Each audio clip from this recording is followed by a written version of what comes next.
हे बघा इथं मस्तपैकी सकाळ सकाळी चूल पेटलेली आहे आणि चुलीवर मस्तपैकी शेवग्याच्या शेंगाची भाजी शिजत आहे आणि इथं कोपऱ्यामध्ये गायच्या शेणाच्या गवऱ्या आहेत.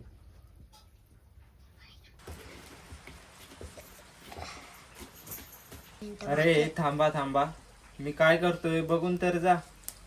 तुम्हाला वाटत असेल सकाळ सकाळी मी काय करतोय, पण आज मी तुम्हाला गावाकडची सकाळची एक जुनी आठवण दाखवणार आहे. जुनी आठवण म्हणजे दुसरं काय नाही, आपण सर्वजण आधी असे राखाने दात घासायचो, आठवतंय का तुम्हाला? आता तुम्ही म्हणाल अरे बापरे, राखेने कोण दात घासतं? पण गावाकडे पूर्वी अशाच पारंपरिक पद्धती वापरल्या जायच्या. आता आपल्याकडे ब्रश आणि टूथपेस्ट आहे म्हणून या पद्धती नाहीशा झालेल्या आहेत.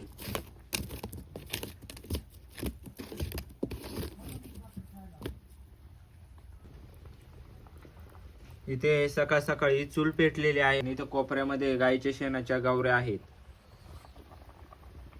आणि या गावऱ्यांपासून हे बघा मस्त अशी राख तयार झालेली आहे. आणि या राखेमध्ये ना हे जे असतं याला आम्ही राखेचा ढेपसा असं म्हणतो.